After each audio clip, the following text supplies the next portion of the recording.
palabra al licenciado Marcelo Bartolini Esparza. Él es licenciado en Derecho por la Universidad La Salle, con un diplomado en Arbitraje Comercial Internacional por la Escuela Libre de Derecho y un diplomado en Derecho Mercantil por la Universidad Panamericana, socio fundador de la Asociación Mexicana de Abogados Lasallistas. Además, es autor de diversos artículos en materia de derecho y coautor del libro Maternidad Subrogada, explotación de mujeres con fines reproductivos. Actualmente es director del área de asuntos públicos de Early Institute. Le damos el uso de la voz.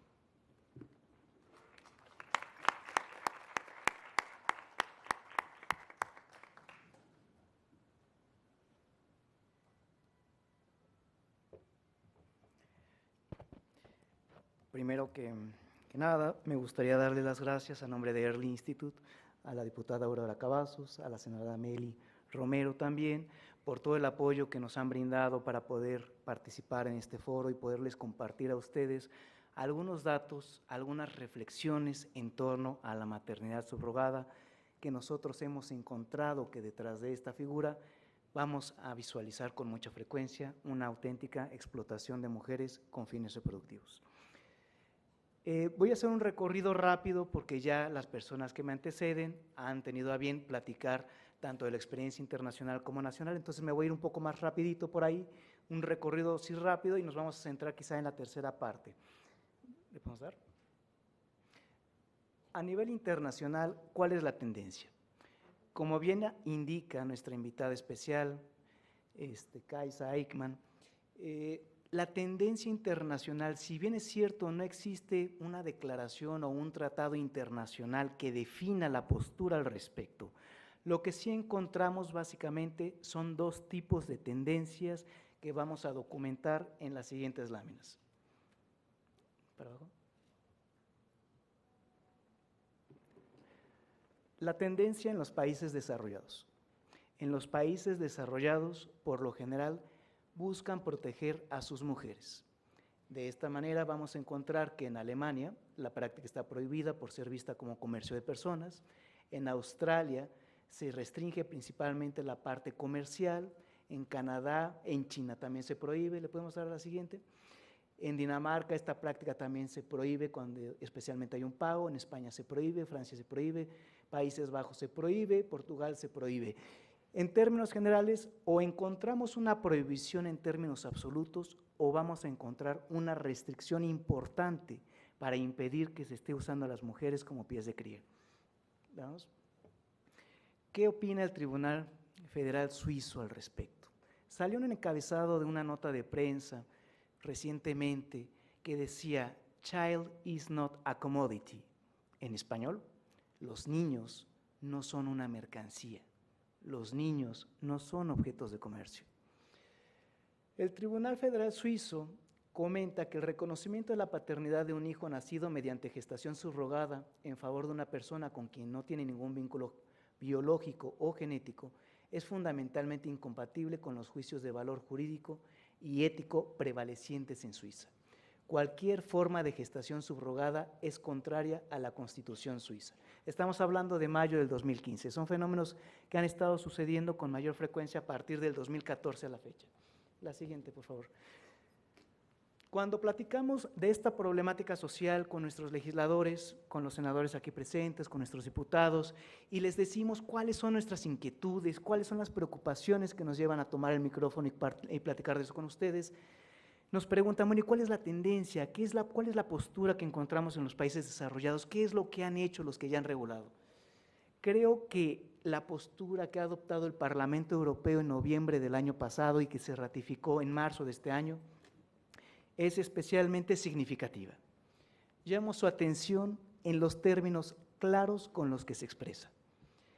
Condena la práctica de la subrogación que socava la dignidad humana de la mujer, ya que su cuerpo y sus funciones reproductivas son usadas como una mercancía.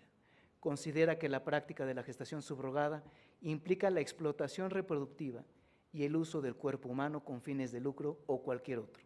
En particular, en el caso de mujeres vulnerables en países de desarrollo, yo aquí me atrevería a poner un paréntesis y poner a México, para que pudiéramos entender en dónde estamos nosotros dentro de este mercado global, y consideran que debe ser prohibida y tratada como un asunto urgente en los instrumentos sobre derechos humanos. La siguiente. Suecia. Creo que aquí lo vamos a obviar porque ya la doctora ha platicado algo de esto, pero básicamente el informe que se presentó en febrero de este año manifiesta y concluye que el grupo de especialistas que entregó a solicitud del gobierno de Suecia en febrero de 2016 concluye que la subrogación no debe permitirse en el sistema de salud sueco y que la subrogación comercial en el extranjero debe ser contrarrestada de diversas maneras. La siguiente. Eso es lo que pasa en los países desarrollados. Pero ¿qué pasa con aquellos países que han sido de estos denominados paraísos del turismo reproductivo? Tenemos dos tendencias, aquellos que protegen a sus mujeres y aquellos otros que ya han incursionado en esta práctica y van de regreso. Ya hay países antes que México que se han metido en este terreno fangoso y peligroso. ¿Qué es lo que han hecho ellos?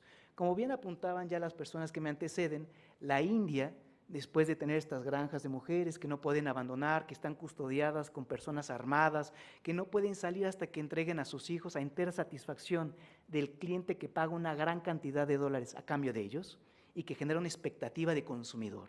Detrás de esta cantidad de escándalos, la India restringe y entonces prohíbe la práctica para personas solteras y parejas del mismo sexo. Tailandia, el siguiente gran mercado que se mueve cuando la India cierra, ahorita después del caso del bebé Gami que bien apuntaban, después del caso de este millonario japonés que manda maquilar hijos como si fueran zapatos, también determina que prohíbe la maternidad subrogada comercial para extranjeros y parejas del mismo sexo. Vietnam permite la maternidad subrogada solo a matrimonios vietnamitas. ¿Por qué? Porque se dan cuenta que hay mucho extranjero que viene evadiendo el cumplimiento de sus propias leyes nacionales para hacer en Vietnam lo que se les prohíbe en España, lo que se les prohíbe en Alemania o lo que se les prohíbe en Francia, por ejemplo. Nepal, se platicó del caso del sismo, en donde las parejas van preocupadas a recoger a los hijos y dejan a las mujeres entre los escombros. La reacción de las autoridades de aquel país se ve orillada a prohibir la maternidad subrogada comercial y el acceso para los extranjeros y parejas del mismo sexo. La siguiente. ¿Cuál es la consecuencia de la restricción de estos países denominados paraísos del turismo reproductivo? La conclusión es muy sencilla. El mercado no se agota, solo se reubica, solo se mueve. Donde se prohíbe en Tailandia, se mueve a Camboya. Donde se prohíbe en Nepal, se vienen al sureste de nuestro país. Hay una investigadora en Zúrich que ha hecho algunas publicaciones al respecto y ella apunta que desde que la India se permite el alquiler de vientres únicamente a las parejas heterosexuales casadas, el negocio tomó un auge en México. Todos los paquetes incluidos se ofrecen en las playas soleadas de la península de Yucatán. La siguiente. Esto no es una especulación, estamos aquí documentando la opinión de personas de Australia, por ejemplo, estas son muy interesantes. The Sydney Morning Herald dice, padres australianos voltean a México desde que Tailandia aprieta las leyes para la gestación subrogada. Un exoficial de la Real Fuerza Aérea de Australia declara que cuando les cierran el negocio en Tailandia y tienen complicaciones para poder salir con los niños que han creado bajo estas técnicas, dice que va a salir un poco más caro, pero se pueden mover fácilmente al sureste de nuestro país. Son declaraciones que ustedes pueden constatar en estas fuentes. La siguiente. La siguiente. Ya se ha hablado también la doctora Irene López de Diagnóstico Nacional. Creo que sería innecesario ahorita abundar en esto, pero me gustaría detenerme un poquito más en esta otra parte.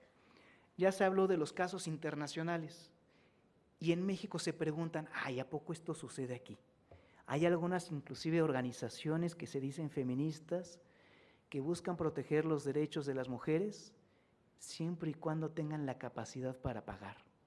Porque las que no tienen la capacidad para pagar o salir adelante, que son las que salen a rentarse, esas no importan.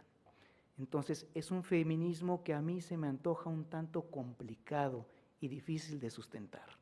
Defienden a aquellas personas que tienen la capacidad de pagar a otra mujer a la que se les niegan los mismos derechos.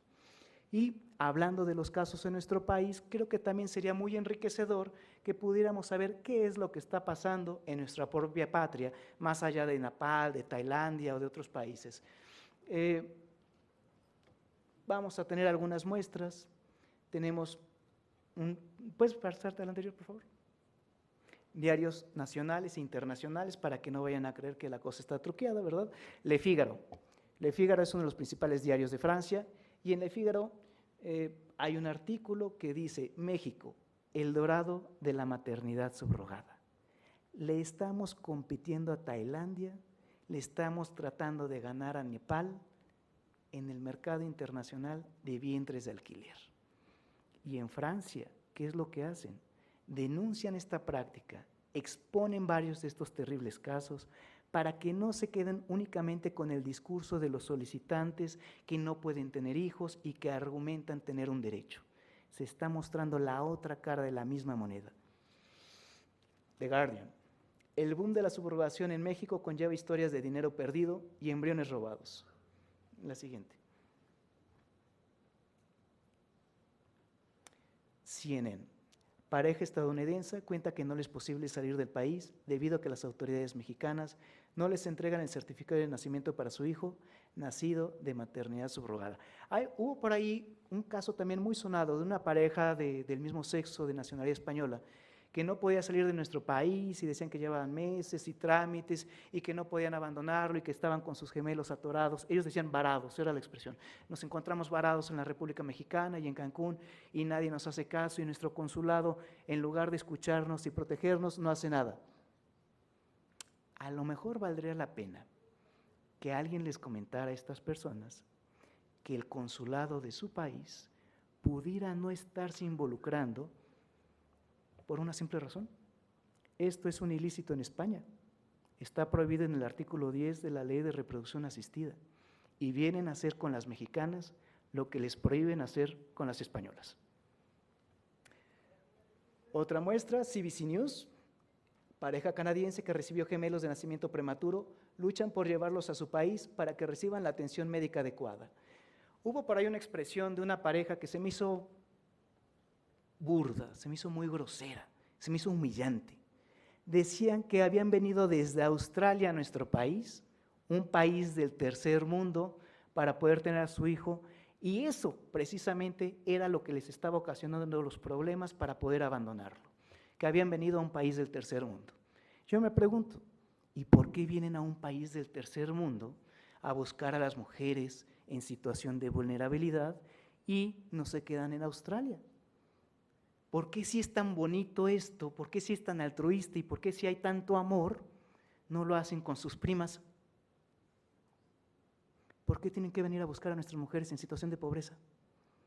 ¿O por qué se van a las mujeres ignorantes, marginadas, que viven una situación de violencia, de sometimiento? ¿Por qué entonces aquí sí está bien visto? Pero cuando se atora el trámite administrativo del pasaporte o algún otro documento de nacimiento para poder salir, entonces sí vamos a poner la llaga, el dedo en la llaga para manifestar que estamos tratando con un país del tercer mundo y sus mujeres del tercer mundo. La siguiente, por favor. Este caso que documentó el reportero de Televisa, de reportajes especiales para Primero Noticias, simplemente desgarrador. Alejandra, una madre soltera de Aguascalientes con 4 hijos, que se mueve ciertamente por la necesidad, fue contratada en una clínica en Cancún. Se traslada, le transfieren varios embriones. Hasta el 5.º mes, con 2 semanas, la mujer se entera que el material genético con el que estaban hechos los embriones tenían VIH. Este es el tipo de irregularidades con las que nos estamos enfrentando. La mujer gestante, cuando se entera de esta situación, presenta su formal reclamo a la clínica y la respuesta es nada, silencio. La mujer estaba a punto de dar a luz y no había quien le respondiera y muy posiblemente pudiera estar infectada de SIDA. Obviamente, esto no estaba en el contrato. Lo siguiente, ¿cuál es la expresión que utiliza una mujer que ha sido contratada en el sureste de nuestro país para referirse a su experiencia por este altruista y por este tan noble figura que se están promoviendo en nuestro país? Les renté mi vientre y me trataron como basura. Jocelyn vivió un infierno como madre sustituta. Este es el encabezado que saca Tabasco hoy con relación al testimonio, a la declaración que emite esta mujer. Si me permiten, quisiera ahondar un poquito porque creo que es muy reveladora. Ya estando embarazada, Jocelyn no tenía una buena alimentación. La mantenían junto con otras jóvenes en un cuarto. No tenían atención médica e incluso, en varias ocasiones, las hacían hacer la limpieza de la casa donde llevaban el embarazo.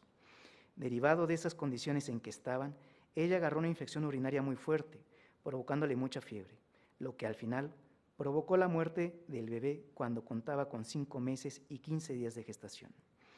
Yo le dije a la representante de la empresa en México, de nombre Michelle Velarde, que necesitaba atención, y nunca me hicieron caso.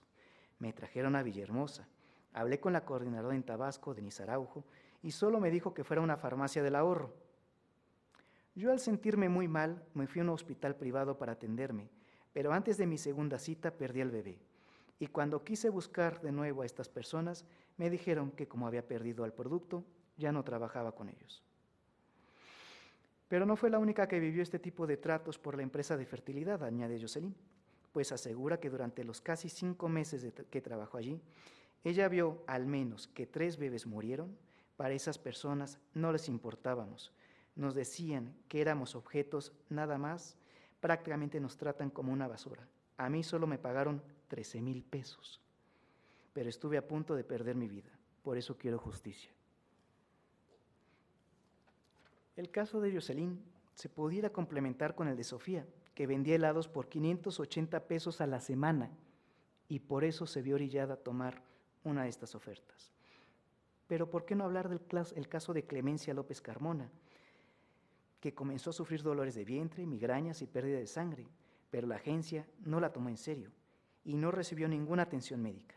Cuando ella expresó su deseo de renunciar, el abogado de la clínica tuvo a bien recordarle que ella firmó un contrato donde se estipulaba que debía someterse a 3 intentos de inseminación y en caso de negarse, debería reembolsar a la agencia todos los gastos realizados, incluidos los boletos de avión de la pareja española. Así las cosas. Digo, también están los casos como los de Alicia, de 26 años, que ella declara ante los medios que su problema es que nunca ha podido superar la pérdida de su niño. Podríamos seguir hablando de muchos otros casos que han sido documentados, por ejemplo, del incumplimiento de Planet Hospital, que dejó a más de 12 mujeres embarazadas y de un día a otro cerró la clínica. Y cuando llegaron al centro comercial, sorpresa, no hay ni quien la reciba. Obviamente, está siendo investigada por el FBI y tiene demandas por el incumplimiento de pagos, por quiebras en su país, y por eso en Cancún encontró una oportunidad. Y así como esto podríamos encontrar otros más, una mujer soltera que también acepta para un hombre noruego el poder sacar adelante este embarazo para poder hacerse cargo de sus 3 hijos. Y así como esto podríamos encontrar muchos casos más. ¿Por qué no? Algunos de ellos documentados por nuestras propias autoridades, como el Instituto Nacional de Perinatología. Me llama la atención en particular uno de ellos. Le llaman el caso 3, porque tenemos que respetar la identidad de la persona que padecieron esta situación. Se trata de una paciente sin útero, subrogación con participación del médico, parto pretérmino a las 27 semanas de gestación, cuando lo normal, como ustedes saben, es alrededor de las 40 semanas, con gastos de atención muy elevados y un intento de eludir responsabilidades de la madre genética. ¿Qué sucedió? 27 semanas, la mujer tiene complicaciones, la llevan a una clínica privada del sur de la ciudad y cuando rebasa el tope presupuestal de los solicitantes, la dejan a su suerte. Y la mujer, que se renta porque no tiene manera de salir adelante, adicionalmente se queda con el embarazo y las complicaciones y la cuenta del hospital, esto sin contar el tema del niño. Obviamente también tenemos casos delicados en donde la mujer se encariña, como el de Baby M que ya mencionaban, también en México han sucedido. Pero quisiera que ustedes se dieran un segundo para recordar que nuestro país está constituido como una federación. Luego entonces, si la mujer está radicando en Tabasco y firma el contrato en Tabasco, pero se encariña del niño y se le ocurre la idea de irse a Veracruz o a Campeche y da luz, quiero saber quién es el médico de la clínica que la atienda que se aviente al tiro de poner en tela de juicio quién es la madre. Si él con sus propios ojos está viendo que se desprende del seno materno una criatura de la mujer que está atendiendo. Es una federación.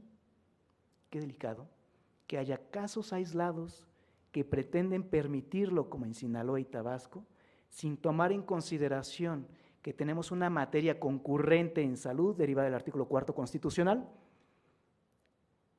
que hasta el momento tiene un silencio que genera angustia en muchas personas. La siguiente, por favor. Quisiera cerrar mi participación con un punto de vista adicional. Kaisa mencionaba que siempre en el discurso, para pedir que se permita la maternidad subrogada, se centran siempre en las necesidades, inquietudes, anhelos de los solicitantes. Y ella decía, y con razón, ¿y qué hay de las mujeres gestantes? Y yo estoy completamente de acuerdo. Pero yo me atrevería, si me lo permiten, a añadir una tercera perspectiva y quizá todavía más traumática y relevante. ¿Y qué sucede con los hijos? ¿Qué hay de los niños? ¿Quién está pensando en el interés superior de los menores? ¿Realmente estamos llevando a cabo estas técnicas y estas prácticas para favorecer o proteger, custodiar o tutelar el interés superior de los menores? ¿O los estamos viendo como objetos de comercio? Como en México, esta es una actividad que ha florecido a partir de hace unos 3 años para acá, nos dimos a la tarea de buscar en Early Institute algún caso que nos pudiera revelar un poquito del sentir de una persona que se entera ya más grande que ha sido concebida bajo esta técnica. Encontramos el testimonio muy interesante de Jessica Kern, de Virginia, Estados Unidos. Ella manifiesta, para algunos, si se firma un documento de consentimiento antes del embarazo, se trata de subrogación. Y si se firma luego del embarazo, entonces sí ya está mal, eso sí ya es tráfico de personas, eso sí ya es tráfico de menores. Y ella se pregunta, ¿cuál es la diferencia? Pues se trata de las mismas acciones. Al final, se trata de mi persona, por la que pagaron $10,000.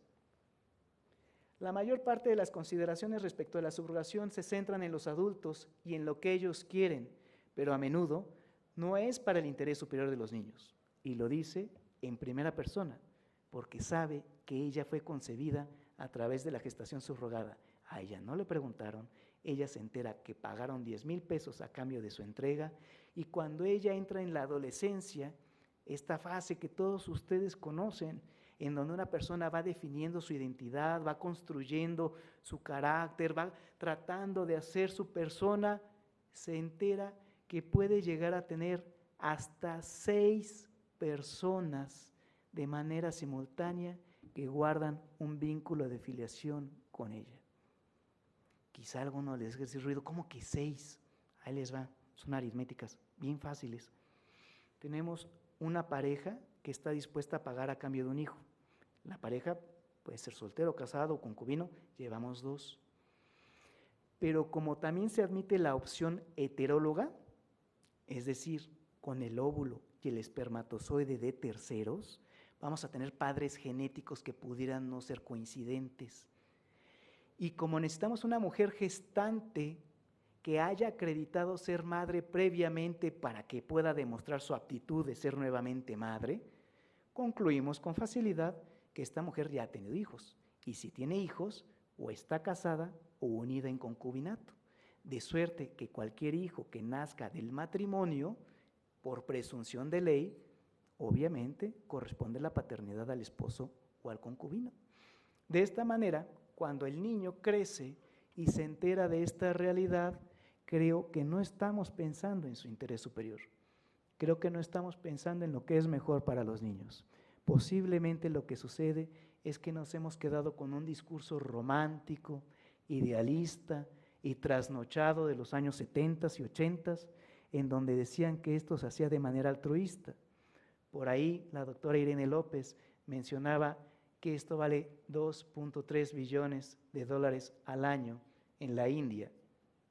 Es ahí donde está su altruismo. Muchas gracias.